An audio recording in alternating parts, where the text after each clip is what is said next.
சென்னையின் number 1 mutton biryani ருசிக்க பாண்டி பஜார் பசும்பொன் ரெஸ்டாரண்ட்டுக்கு வாங்க.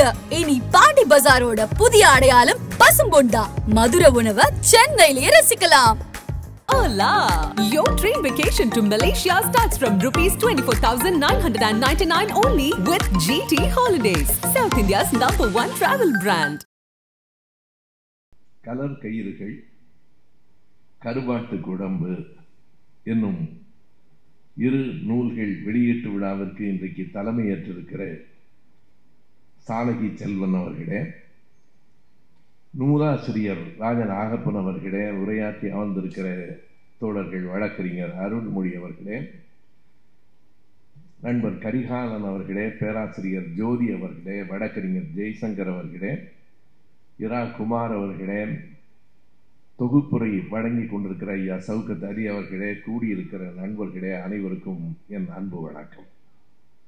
காலம் கருதி இந்த அரங்கில் ஒரு நிகழ்வையும் இந்த நாவல்களுக்கு, குறிப்பாக கலர் கயிறுகள் நாவலுக்கு தொடர்பான ஒரு நிகழ்ச்சியையும், இது தொடர்பாக என்னிடம் ஒருவர் கேட்ட கேள்விக்கு அன்றைக்கு விடை சொல்ல முடியாமல் போயிற்று, அந்த கேள்வியையும் மட்டும் நான் அரங்கில் முன்வைக்கிறேன்.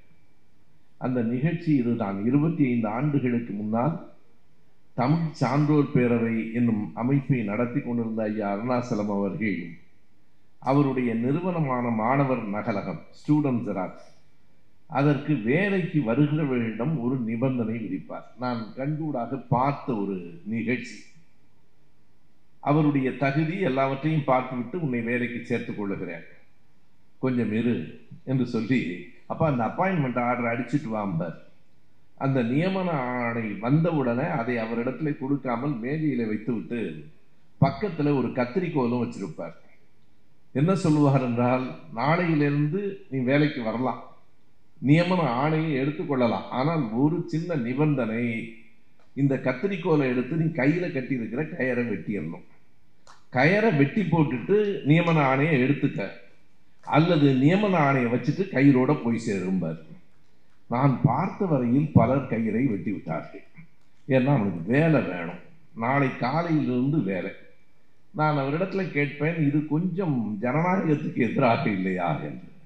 அவர் என்னிடம் சொல்லுவார், உங்கள் ஜனநாயகம் எல்லாம் இந்த நாட்டில் செல்லாது, கொஞ்சமாவது கட்டாயப்படுத்தவில்லை என்றால் இந்த மக்கள் மாறமாட்டார்கள் என்று சொல்லுவார். ஆனால் அந்த கயிறு வெறுமனே மூட நம்பிக்கை, மத அடிப்படையில் கட்டப்பட்ட கயிறு. இன்றைக்கு இருக்கிற கயிறு அதை விட ஆபத்தானது. அதற்காக சொல்லுகிறேன். ஒரு காலத்தில் நான் சிறுவனாக இருந்த போது பார்த்திருக்கிறேன், கையிலே ஒரு கருப்பு கயிறு கட்டுவார்கள், அதற்கு காசி கயிறு என்று சொல்லுவார்கள். காசிக்கு போய் வந்தவர்கள் கொண்டு வருகிற கயிறு. பிறகு சிலர் இந்த கயிற்றை கையிலே கட்டி கொண்டால் காத்து கருப்பு அண்டாது என்பார்கள். பேய் பிசாசு பற்றி எல்லாம் பிரமாதமாக சொல்லிவிட்டு, பேய் என்ன செய்யும் தெரியுமா, பிசாசு என்ன செய்யும் தெரியுமா என்று சொல்லிவிட்டு, அவ்வளவு பெரிய பிசாசு இந்த கயிற்றை பார்த்தவுடன் பயந்து ஓடிவிடும் என்பார்கள். அதையும் நம் மக்கள் நம்புவார்கள், அது வேறு. ஆனால் இன்றைக்கு இந்த நாவல் எழுதப்பட்டிருக்கிற சூழல் என்பது இது வேறு கயிறு, முற்றும் ஒழுக்க சாதிக்கு தொடர்பான ஒரு கயிறு. அதுவும் குறிப்பாக தென் மாவட்டங்களில் மிக கொடுமையாக இன்றைக்கு சாதி கலவரங்கள் நடப்பதற்கு வித்திடுகிற கயிறு.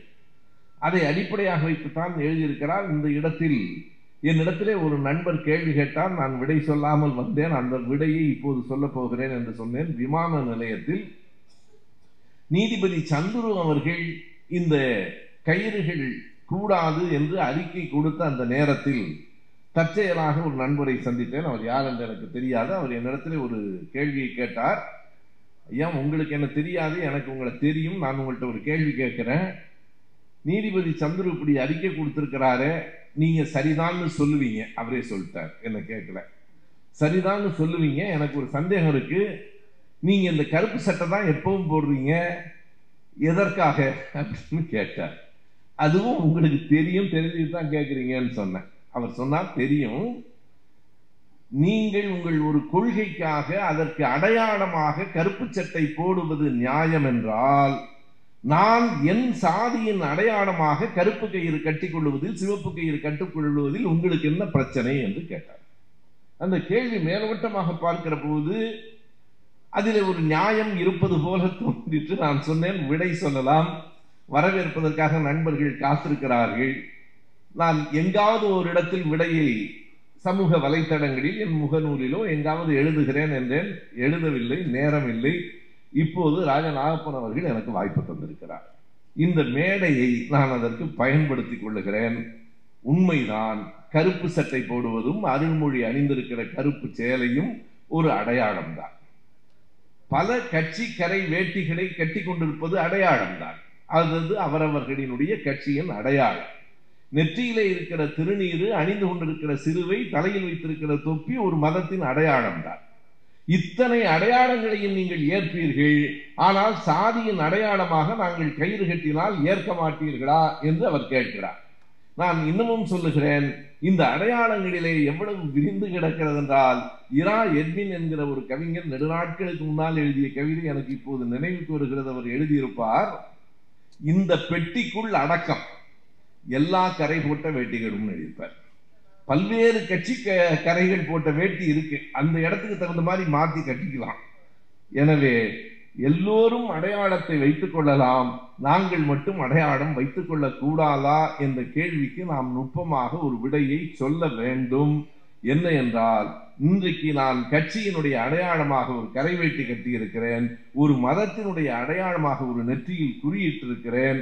ஆனால் என் மனம் மாறுமானால், என் கொள்கையும் கருத்தும் மாறுமானால் நான் இந்த அடையாளங்களை மாற்றிக்கொள்ள முடியும். நீங்கள் உங்கள் சாதியின் அடையாளத்தை எப்போதாவது மாற்றிக்கொள்ள முடியுமா? இந்த அடையாளங்கள் எல்லாம் நான் விரும்பி ஏற்றவை. எது சரி எது தவறு என்பது வேறு. உங்களுக்கு இஸ்லாம் மதம் பிடிக்கிறது, அவருக்கு கிறிஸ்தவ மதம் பிடிக்கிறது, இவருக்கு இந்து மதம் பிடிக்கிறது என்று சொன்னால், இந்த மதத்தை விரும்பி ஏற்பது நம் விருப்பம். நாளைக்கே வேறு இறை நம்பிக்கை வருமானால் மதத்தை மாற்றிக்கொள்ளுகிற உரிமை உண்டு. கட்சியை மாற்றிக்கொள்ளுகிற உரிமை உண்டு என்று சொல்லவே வேண்டாம், மாற்றிக்கொண்டேதான் பலர் இருக்கிறார்கள். எனவே சில கட்சி தலைவர்கள் சர்வ கட்சி தலைவர்களாக இருப்பார்கள். அவர்கள் போகாத கட்சி இனிமேல் தான் தொடங்கப்பட வேண்டும். ஒரு முறை ஐயா தலைவர் கலைஞர் அவர்களுக்கு அருகிலே இருக்கிற போது நான் ஒரு செய்தித்தாளை பார்த்து விட்டு சொல்லுகிறேன். ஒருவர் பெயரை குறிப்பிட்டு ஒரு செய்தி வந்திருக்கிறது. நான் கலைஞரிடத்துல சொல்லுகிறேன், ஐயா பாருங்க, இவர் கடைசியா அங்க போய் சேர்ந்துட்டாருன்னு சொல்றேன். அவர் நம்மிடத்துலயும் இருந்தவர், பல கட்சிகளுக்கு மாறி, பாருங்க ஐயா கடைசியா அவர் அங்க போய் சேர்ந்துட்டாருன்னு சொன்னேன். கலைஞர் ஒரு கேள்வி கேட்டார். உடனே கேட்டார், கடைசியான்னு நீ எப்படி முடிவு பண்ணிட்டேன்னார். கடைசியா அங்க போய் சேர்ந்துட்டார், என்ன கடைசின்னு நீ எப்படி முடிவு பண்ணேன்னார். அவர் சொன்னது உண்மை. அவர் மறுபடியும் நம்மகிட்ட வந்து மறுபடியும் போயிட்டார். அது வேற விடுங்க. அவர் இன்னமும் அந்த கடைசி சுற்றை முடிக்கவில்லை. எனவே நான் இந்த கதை பற்றி சொல்லாததற்கு காரணம், கதை பற்றி எனத்தாழ அருள்மொழி சொல்லி இருக்கிறார்கள். நான் முழுமையாக 486 பக்க கதையையும் படிக்கவில்லை. கதை புரிகிற அளவுக்கு படித்துக் கொண்டேன். ஏனென்றால் இந்த நாவலை பொறுத்த அளவு கதையை விட உள்ளே இருக்கிற அந்த செய்தி, அந்த விவாதம் தான் முக்கியமானது.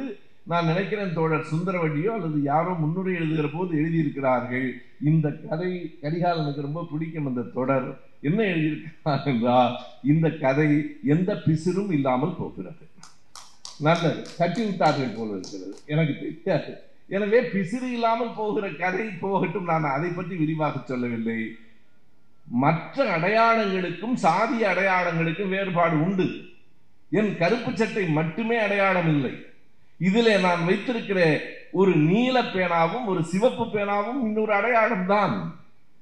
பெரியாரியமும் மார்க்சியமும் அம்பேத்கரியமும் என்றைக்கும் பிரியாமல் இருக்க வேண்டும் என்று நான் விரும்புகிறேன். அதனுடைய அடையாளம் தான் அது. எனவே எல்லோரும் அடையாளங்களை வைத்துக் கொள்ளலாம்.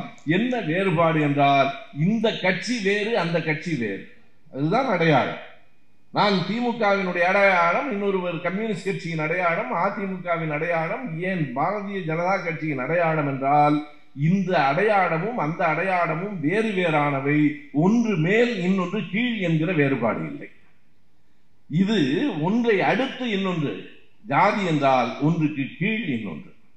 இருக்கிற பெரிய வேறுபாடு மதத்தில் கூட இது அது இன்னொன்று, இதற்கு அடுத்து அது, இது வேறு அது வேறு, அவ்வளவுதான். சாதியில் மட்டும்தான் அது வரிசை அல்ல, அடுக்கு. ஒன்றுக்கு அடுத்து இன்னொன்று அல்ல, ஒன்றுக்கு கீழே இன்னொன்று என்பதால் ஜாதியை எதிர்க்கிறோம். ரொம்ப அடிப்படையாக ஜாதியை ஏன் எதிர்க்கிறோம்? சாதி கட்சி எனக்கு நீள் திணிக்கப்பட்டது அல்ல. மதம் திணிக்கப்பட்டதாக இருந்தாலும் மாற்றிக்கொள்ளுகிற உரிமை உடையது. இவற்றையெல்லாம் நான் தேர்ந்தெடுத்தேன். சாதி என்னை தேர்ந்தெடுக்கிறது. சாதியை நாம் யாரும் தேர்ந்தெடுக்கவில்லை. பிறப்பதற்கு முன்பே நமக்கு சாதி முத்திரை வந்து சேர்ந்து விடுகிறது. இறந்ததற்கு பிறகும் என் பிள்ளைகளுக்கும் சாதி முத்திரை தொடர்கிறது. நான் ஒரு வேலையை தேர்ந்தெடுத்தால் அது என் தகுதி சார்ந்தது, விருப்பம் சார்ந்தது. நான் ஒரு கட்சியை தேர்ந்தெடுத்தால் அது கொள்கை சார்ந்தது, என் உரிமை சார்ந்தது. ஆனால் ஜாதி என்பது என் பிறப்பை மட்டுமே சார்ந்தது. பிறவையை தவிர, என் பிறப்பை தவிர வேறு எதற்கும் தொடர்பு இல்லாத ஒன்றை என் காலம் முழுவதும் நான் சுமந்து திரிவது என் அடையாளம் இல்லை. அது எனக்கு அவமானம் என்று உணர்வதால் சாதியை விட்டு வெளியவர். அதுதான் அடிப்படையான செய்தி. எந்த ஒன்று என் பிறப்பினால் மட்டுமே தீர்மானிக்கப்படுகிறதோ அதற்கு என்னுடைய கல்வியை பற்றி கவலை இல்லை, என் தகுதியை பற்றி கவலை இல்லை, என் நேர்மையை பற்றி கவலை இல்லை, என்னுடைய எந்த குணத்தை பற்றியும் கவலை இல்லை. இந்த குடும்பத்தில் பிறந்தால் இவன் இந்த சாதி என்று சொல்லுவது பிறப்புக்கும் எல்லா உயிர்க்கும் என்பதற்கு நேர் எதிராக இருப்பதால் திருக்குறளை ஏற்றுக்கொள்ளுகிற எவனும் சாதியை ஏற்க முடியாது. திருக்குறள் தான் நான் பல இடங்களில் சொல்லி இருக்கிறேன். பிறப்புக்கும் எல்லா உயிர்க்கும் என்பதுதான் திராவிடத்தின் முதல் குறள். புத்தனும் திருக்குறளும் சொன்ன அதனுடைய தொடர்ச்சி தான் நடைமுறையில் திராவிட இயக்கம். இன்றைக்கும் இங்கே பெயர் போட்டிருக்கிற போது நண்பர்கள் வேடிக்கையாக சொன்னார்கள், அருள்மொழியினுடைய பெயருக்கு கீழ் திராவிடர் கழகத்தின் துணைத் தலைவர் என்று போட்டிருக்கிறது. ஐயா கலிபூங்குன்றன் கோபித்துக் கொள்ள மாட்டார். எனக்கு திராவிடர் கழகம் என்றே போட்டிருக்கிறார்கள், நானும் கோபித்துக் கொள்ள மாட்டேன். காரணம், திராவிடர் கழகம் என்றாலும், திராவிட முன்னேற்ற கழகம் என்றாலும், திராவிட இயக்க தமிழர் பேரவை என்றாலும் எங்களுக்கு அடிப்படை ஒன்றுதான், பெயரில் என்ன இருக்கிறது. வேறு வேறு இவை பிளவுகள் அல்ல, கிளைகள் வேறு வேறாக பிரிந்து தாய் கழகம் திராவிடர் கழகம் தான். எனவே நண்பர்களே, இந்த சாதி என்கிற ஒன்றுதான் மனிதர்களை பிரிக்கிறது. அருள்மொழி அவர்கள் சொன்னது போல, ஒருவேளை சாதி சங்கம் இப்படி செயல்படுமானால் அதில் நாம் தலையிடாமல் கூட இருந்து விடலாம். எப்படி? இந்த சாதியில் இருக்கிற நலிந்து போன குடும்பங்களுக்கு உதவுவது, இங்கே இருக்கிற பிள்ளைகளை படிக்க வைப்பது. இந்த சாதியிலே இருக்கிற பணக்காரன் வெளியே இருக்கிறவனுக்கு உதவவில்லை, அந்த சாதியில் இருக்கிற ஏழைக்காவது உதவுகிறான் என்றால் சாதி சங்கம் கூட இருந்து தொலையட்டும். ஐயா பெரியார் அவர்கள் பேசாத சாதி சங்கம் எதுவும் இல்லை. பல்வேறு சாதி சங்கங்களில் பெரியார் பேசியிருக்கிறார். ஆனால் என்ன பேசியிருக்கிறார் என்பது வேறு. சாதி சங்கத்தில் போய் சாதியை எதிர்த்து பேசியிருக்கிறார். இது வேண்டாம் என்று யாரிடம் சொல்ல வேண்டுமோ அவர்களிடம் சொல்லி இருக்கிறார். ஆனால் சாதி சங்கம் என்பது அந்த சாதிக்குள் இருக்கிற, ஏனென்றால் சாதியை பலர் என்ன கருதுகிறார்கள், அது தங்களுக்கு ஒரு பாதுகாப்பு என்று கருதுகிறார்கள். இந்த நாவலிலும் அதே தொடர் வருகிறது.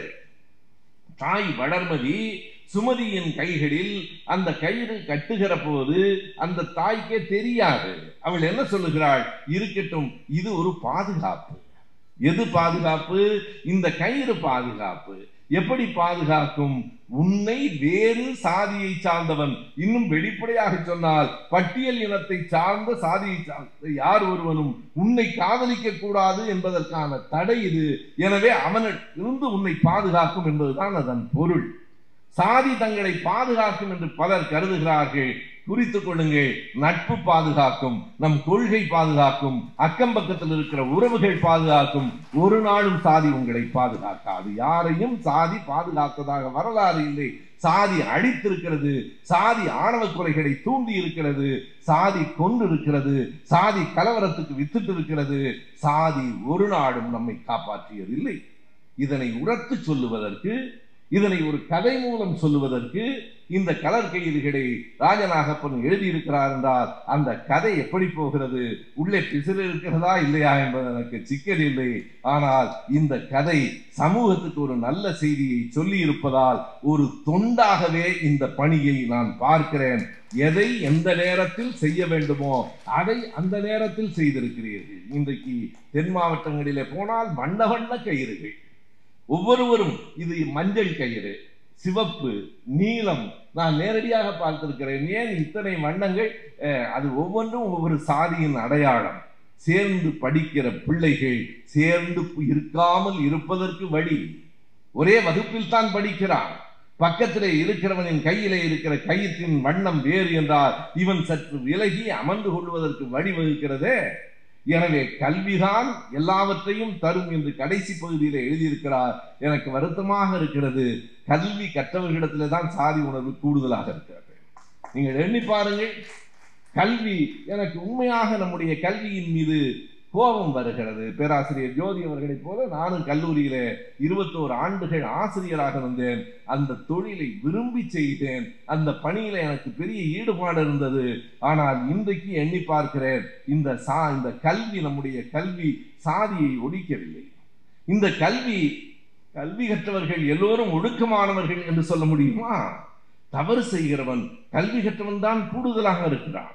இன்னமும் சொன்னால், ஏழை மக்களுக்கு, உழைக்கிறவனுக்கு தவறு செய்ய நேரம் கிடைப்பதில்லை. தவறு செய்ய விரும்பினால் கூட அவனுக்கு நேரம் கிடைப்பதில்லை. இவன் புத்திசாலித்தனமாக செய்கிறான், படித்திருக்கிறான் இல்லையா? 535 கோடியை எப்படி கொண்டு போகலாம் என்று அவனுக்கு தெரிகிறது, படிக்காத ஏழைக்கு தெரியவில்லை. எனவே ஏன் நான் அந்த 535 சொல்லுகிறேன் என்றால், ஒரு சாதி சங்கத்தின் பெயரால் தான், அதற்கு தலைவராக இருந்து கொண்டுதான் வேட்பாளராகவும் அவர் நின்றார். அவருக்கு விழுந்த 1,95,000 வாக்குகளில் 1,00,000க்கு மேற்பட்ட வாக்குகள் அந்த சாதிய வாக்குகள். கவனித்துக் கொள்ளுங்கள், சாதி எப்படி யார் யாருக்கு வழிவிடுகிறது என்பதற்காக பாருங்கள். எனவே இந்த சாதிக்கு நாம் மறுப்பு சொல்லுகிற நேரத்தில் வெளிப்படையாக சந்துரு அவர்கள் நீதிபதியினுடைய அறிக்கை வந்தபோது நேரடியாக அதை எதிர்த்தவர்களிலே ஒருவர் பாஜகவை சார்ந்த ஹெச் ராஜா. என்ன சொன்னார்? நீங்கள் இந்து மதத்துக்கு எதிராக பேசுகிறீர்கள். நீதிபதி சந்துரு அவர்கள் திலகம் வைக்கக்கூடாது என்கிறார். அவர் பொட்டு வைக்கக்கூடாது என்று சொல்லவில்லை. அந்த பொட்டுக்குள்ளேயும் ஒரு சாதி இருக்கிறது. மிக கவனமாக அந்தந்த வண்ணங்களில் அவர்கள் பொட்டு வைக்கவில்லை, திலகம் வைக்கவில்லை, திலகம் தீட்டுகிறார்கள். ரெண்டுக்கு இருக்கிற வேறுபாட்டை கவனியுங்கள். இந்த திலகம் தீட்டுவது என்பது ஒரு அடையாளம். எனவே அந்த சாதியை சொன்னால் எங்கள் மதத்துக்கு, இந்து மதத்துக்கு எதிரான ஒன்று என்று அவர் சொல்லுகிற போதே என்ன பூனைக்குட்டி வெளியே வந்து விட்டது என்றால், சாதிதான் இந்து மதம் என்று அவரே ஏற்றுக்கொள்ளுகிறார் என்பதாக ஆயிற்று. நீங்கள் பார்க்கலாம், பலரும் கேட்கிறார்கள், வேறு மதங்களிலே சாதி இல்லையா? அவர் கிறிஸ்தவ நாடார் என்று சொல்லவில்லையா? இவர் முஸ்லீமிலே ஜாதி இல்லையா? இருக்கிறது. அது இந்து மதத்திலே இருந்து அவர்கள் சுமந்து கொண்டு போனதே தவிர அந்த மதத்துக்கும் சாதிக்கும் தொடர்பில்லை. அந்த மதத்திலும், ஒவ்வொரு மதத்திலும் மூட நம்பிக்கைகள் இருக்கின்றன. எல்லா மதங்களிலும் நமக்கு எதிரான கருத்துகள் இருக்கின்றன. ஆனால் இந்து மதம்தான் சாதியத்தின் தொடக்கம் என்பதை யாரும் மறுக்க முடியாது. அண்ணல் அம்பேத்கர் அதை மிக தெளிவாக எழுதியிருக்கிறார். மிக வெளிப்படையாக ஒரு சான்றினை சொல்ல வேண்டும் என்றால், நீங்கள் ஜெர்மனியிலே போய் ஒருவனை பார்த்து கேளுங்கள், நீ என்ன சாதி என்று. ஆஸ்திரேலியாவிலே போய் ஒரு கிறிஸ்தவனை பார்த்து கேளுங்கள், நீங்கள் என்ன ஜாதி என்று. அவன் என்ன பதில் சொல்லுகிறான் என்பது வேறு. முதலில் அவனுக்கு கேள்வி புரியுமா என்று பாருங்கள். நீ என்ன ஜாதி என்று கேட்டால் அந்த கேள்வியே அவனுக்கு புரியாது. இந்தியாவிலே இருக்கிற கிறிஸ்தவர்கள், இந்தியாவிலே இருக்கிற இஸ்லாமியர்கள் தான் ஜாதியை இன்னமும் வைத்துக் கொண்டிருக்கிறார்கள் என்றால், நான் ஒரு கூட்டத்திலேயே சொன்னேன், நீ கிறிஸ்தவ உடையார், கிறிஸ்தவ நாடார் என்று சொன்னால் நீ இன்னமும் கிறிஸ்தவன் ஆகவில்லை என்று பொருள். நீ சாதியை சுமந்து கொண்டிருக்கிற வரையில் ஒரு நாளும் நீ வேறு எந்த மதத்துக்கும் போகவில்லை என்று பொருள். எனவே நமக்கு மதம் எதிரி இல்லை. நீ சிவனை கும்பிடலாம் அல்லது உங்கள் முப்பாட்டன் முருகனை கும்பிடலாம், எங்களுக்கு எந்த வேறுபாடும் இல்லை. ஆனால் சாதியை சாகும் வரை நாம் எதிர்ப்போம். சாதியற்ற சமூகமே, சாதி ஒழிப்பே சமூக விடுதலை என்று முழங்குவோம். சாதிக்கு எதிரானதே திராவிட இயக்கம். ஐயா பெரியார் சொல்லுகிறார், எனக்கு என்ன கடவுளோடு வாய்க்கால் வரப்பு தகராறா? நான் சாதி என்கிற நச்சு மரத்தை போட்டு பொசுக்க வேண்டும் என்று தான் புறப்பட்டேன். அந்த நேரத்தில் நான் சொல்லுகிறேன், உன் மதம் புனிதமானது என்றால் சாதியை விட்டு பிரித்து கொண்டு போ, எனக்கு கவலை இல்லை. சாதியிலிருந்து உன் மதத்தை பிரித்து கொண்டு போனால் உன் மதத்தை பற்றி கூட எனக்கு கவலை இல்லை. சாதியும் மதமும் பிணைந்திருக்கிறது என்றால் எனக்கு வேறு வழி இல்லை. அதே மாதிரி பெரியார் சொல்லுகிறார், உங்கள் வேதம், உங்கள் கடவுள் இவையெல்லாம் புனிதம் என்று சொன்னால் நீங்கள் அவற்றையெல்லாம் சாதியிலிருந்து பிரித்து எடுத்துக்கொண்டு போய்விடுங்கள். நான் பேசவில்லை. சாதி, மதம், வேதம், கடவுள் என்கிற நான்கும் பின்னி பிணைந்துதான் இருக்கின்றன என்று நீங்கள் சொல்வீர்களானால் உங்கள் கடவுளையும் உங்கள் கடவுளையும் சேர்த்து போட்டு பொசுக்குவதை தவிர எனக்கு வேறு வழி இல்லை என்று பெரியார் சொன்னார். எனவே சாதியை மையமாக வைத்திருக்கிற எந்த ஒன்றும் சமூகத்துக்கு நன்மை தராது. இது கையில் கட்டப்படுகிற கயிறு இல்லை, கழுத்தில் கட்டப்படுகிற கயிறு. எனவே இந்த கயிறுகளை அறுப்போம். பலவந்தமாக நம்முடைய கரிகாலனே கவனமாக சொன்னார். என்றால் கரிகாலன் எப்போதும் அப்படியெல்லாம் கவனமாக பேச மாட்டார். நான் மெல்ல சொல்லுவேன், அவர் உரத்து சொல்லுவார். நானும் அருள்மொழியும் பேசுகிற முறை வேறு, கரிகாலனும் மைனரும் பேசுகிற முறை வேறு. எனவே கரிகாலனே சொன்னார், 2 கயிறுகளையும் சேர்த்து மிக அழகாக சொன்னார். கையில் இருக்கிற கயிறும் கழுத்தில் இருக்கிற கயிறும் இந்த நாட்டுக்கு நன்மை செய்யாது. அவற்றிலிருந்து விடுபடுவோம். நன்றி, வணக்கம்.